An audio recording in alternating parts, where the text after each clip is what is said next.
Hello, good day everyone.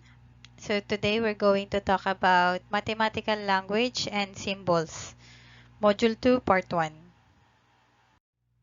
So these are the learning outcomes for this lesson. At the end of the course, the student should be able to discuss the language symbols, and conventions of mathematics. Explain the nature of mathematics as a language. Perform operations on mathematical expressions correctly, and acknowledge that mathematics is a useful language. So first, let's talk about language. Language is a system of words, signs, and symbols, which people use to express ideas, thoughts, and feelings. Language consists of the words, their pronunciation, and the methods of combining them to understood by a community. Language is a systematic means of communicating ideas or feelings by the use of conventionalized signs, sounds, gestures, or marks having understood meanings. Every science has its own lingo and word usage. So, like in mathematics, we also use language. Mathematical language is the system used to communicate mathematical ideas. The language of mathematics is more precise than any other language one may think of. Like other languages, it has its own grammar, syntax, vocabulary, word order, synonyms, negations, conventions, idioms, abbreviations, sentence structure, and paragraph structure. It has certain language features unparalleled in other languages such as representation. So the language also includes a large component of logic. The ordinary language, which gradually expands to compromise symbolism and logic, leads to learning of mathematics and its useful application to problem situations. Characteristics of mathematical language. So in mathematical language, we have three characteristics. So these are the three characteristics of mathematical language. First one is precise, second one is concise, and third is powerful. So what does precise mean? Precise means able to make very fine distinction based on definition. So in here, we're talking about the precise meaning based on the definition. For example, a triangle is different to a circle based on the definition. Next one is concise. Concise means you're able to say things briefly because it has indifferent symbols. So for example, twice the number 8 is 16, which means 2 times 8 equals 16. The third one is powerful. Powerful means able to express complex thoughts with relative ease. For example, instead of saying 3 plus 4, it means we need to add 3 and 4 to get 7. Now let's talk about the difference between mathematical expressions and mathematical sentence. So, mathematical expression is a name given to any mathematical object of interest. It does not state a complete thought. And in mathematical sentence expresses a complete thought. It asks about the truth of a sentence. It is either true or false, or sometimes true or sometimes false. Okay, so let's have examples of mathematical expression and mathematical sentence. For example, number 1, 5. So to me, this is an example of mathematical expression. So to make it a mathematical sentence, we'll write 5 is an odd number. Number 2, 2 plus 5.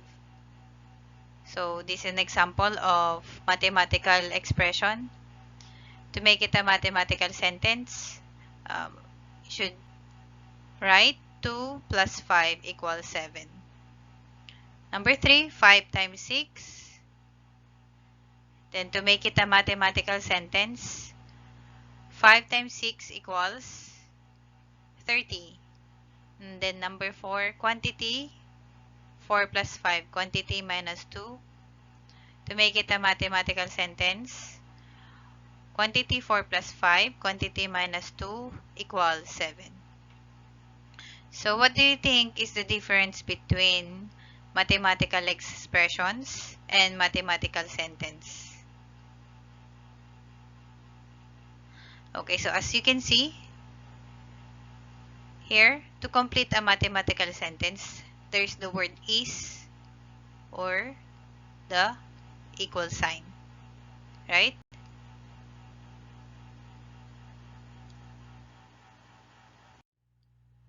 Okay, so next, we'll talk about mathematical operations and symbols and their word expressions.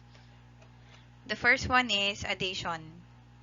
So word expressions for addition is we can use add, added to, plus, the sum of, more than, the total of, increased by. It means we're going to add. We'll use the operation plus. Okay? Next one is subtraction. So word expression for subtraction is subtract.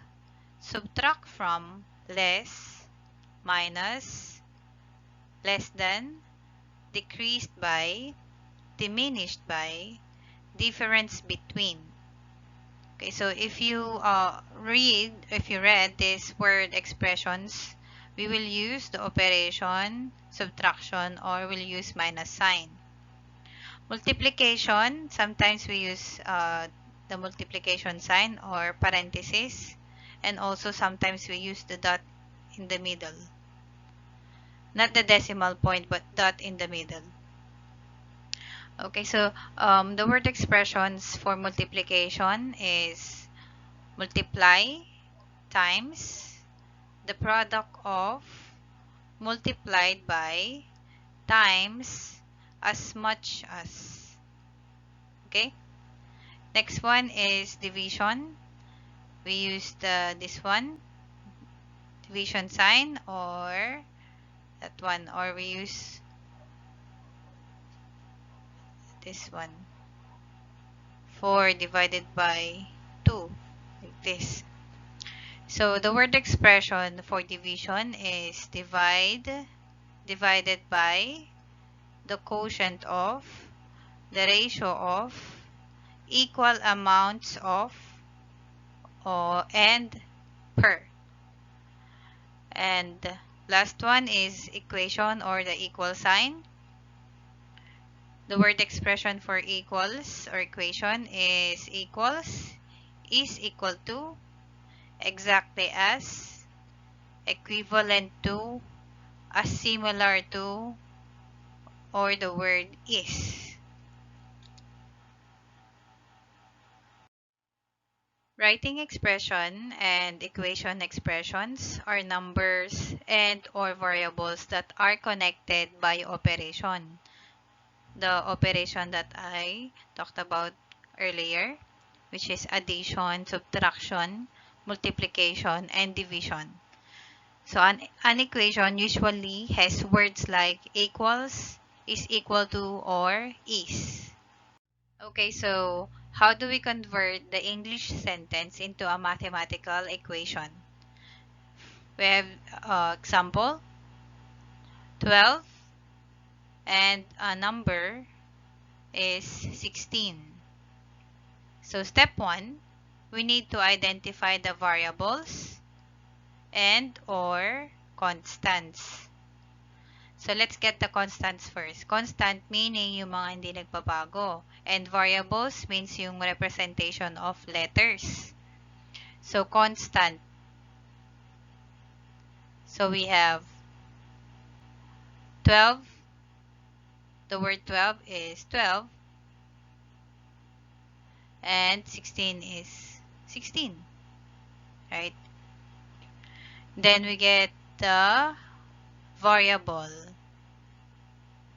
Variable means nagbabago. It varies. So, the word a number, so wala naman siyang equivalent, right? So, instead of writing a number, we let the number be x.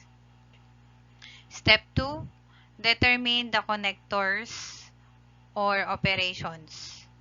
So, what is the connectors and operations here? So, you have the word and then is. So, and meaning that's a plus sign. Then is means equal sign. Then step 3 is we translate the constants, variables, and connectors or operations into symbols. So, the English sentence 12 and a number is 16 means 12 and, which is plus, a number x is 16. Do you get it? So if we translate it to mathematical equation, it would be 12 plus x equals 16. Okay, so let's have more examples. Write each phrase or sentence as an algebraic equation. So we have the phrase or sentence number 1. Twice as old as Tom is 30.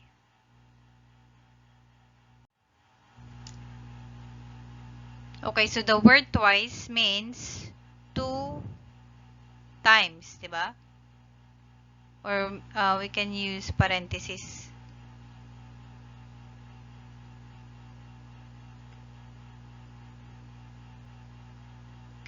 Okay, 2 times as old as Tom. So, ibig sabihin yung age ni Tom, right? So, we can use or represent the age of Tom using a letter or using a variable. And here, we can use letter G or letter T if you want. Let's just use G. Is 30. So, that would be the algebraic expression, or we can write, since it's a variable, 2G equals 30. It means twice or 2 times the age of Tom. Number 2, you can use another variables. Instead of writing G, you can use letter T or H or A, like that. One letter only. Number 2, Grace's age divided by 5, all less than 3 is 1. Since we already used G, we can use H as Grace's age. So, H divided by 5. It says all less than 3 is 1. That's how we write an algebraic expression to that phrase. Okay, number 3. Elizabeth's age multiplied by 3 is 45. We can use E for Elizabeth or any letter. So, multiplied by 3 is 45. 3 times E equals 45.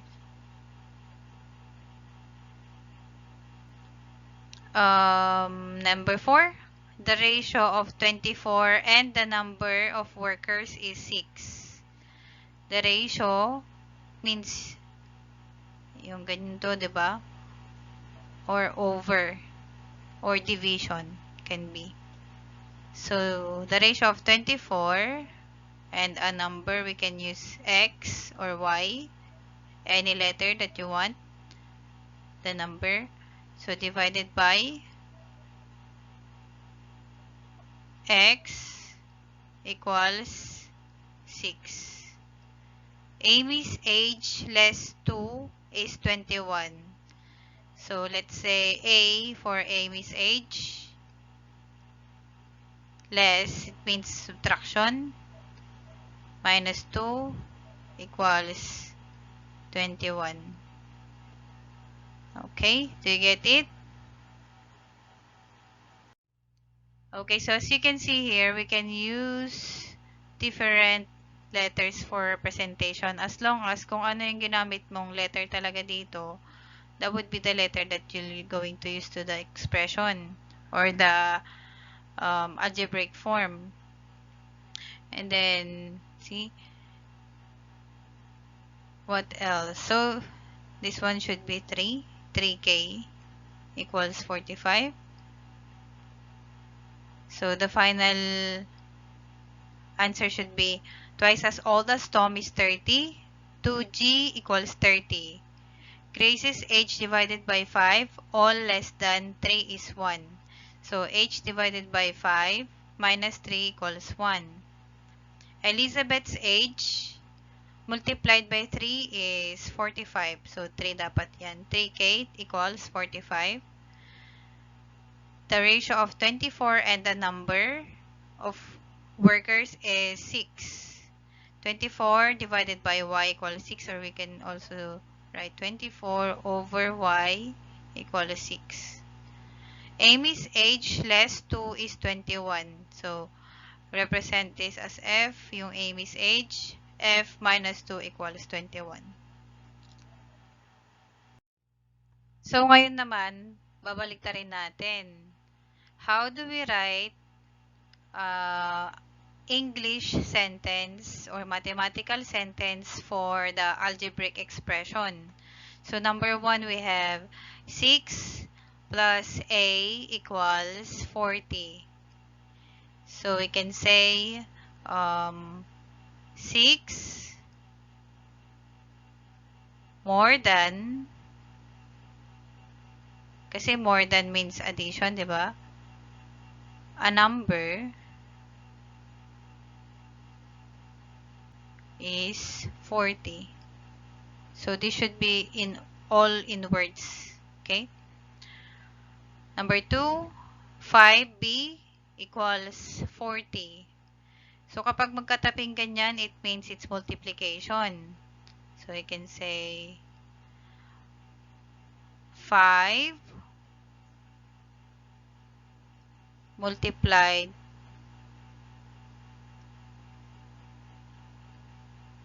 to a number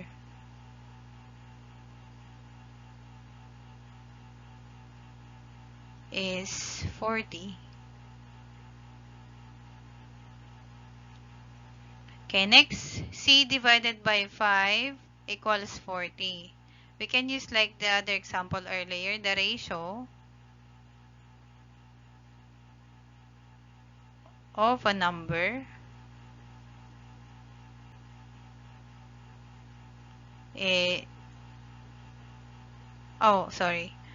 should be the ratio of a number, yes, correct, and 5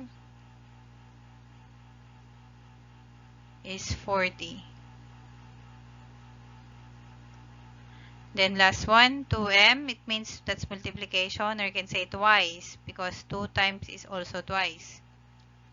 Twice a number less 4 is 40. Okay? Okay, so this would be the answers. So, number 1, 6 more than a number is 14. That's the English sentence. Product, number 2, product of a number and 5 is 40. Or, yung answer natin kanina is multiplied to a number, diba? 5 multiplied to a number is also correct. So, number 3, the ratio of a number and 5 is 40. Then, number 4, twice a number less 4 is 40. So, now we'll talk about other mathematical symbols and their meaning. So, we have here the symbol summation. This one. It means the sum of. And then, ito, yung baliktad na E, ibig sabihin, there exist. Yung baliktad naman na A, for every or for any. This one is called element, the element of or member of. Then, yung may cancel na ganyan, not an element of or not member of. This is subset of. Then, next one, if and then. Parang conditional yan. Then, yung letter R, we can just write R. Set of all real numbers. Real numbers yung lahat ng klase ng number, even if it's natural, integers, rational. Then, N, set of natural numbers. Natural numbers is yung mga counting numbers. Z, set of integers, yung positive and negative. Then Q, set of rational numbers, yung mga 1/2, 1/5, 0.5, ganun. Then, kapag irrational numbers naman, irrational numbers are yung mga inuulit, di ba, yung decimal, 0.33333, ganun. So, Q prime, meron siyang apostrophe sa taas. Then, this one is infinity. Okay, so that's all you need to know sa lesson na to in order for you to answer the activity. But here, I'll just send the link in your GCs so we can access it all together. Okay, so do you have any questions? If you have a question, you can let me know through my Facebook account. And thank you so much for listening. I hope you understand the lesson today. If you're done with the video recording, please let me know sa mga GCs nyo. Thank you so much. Bye-bye.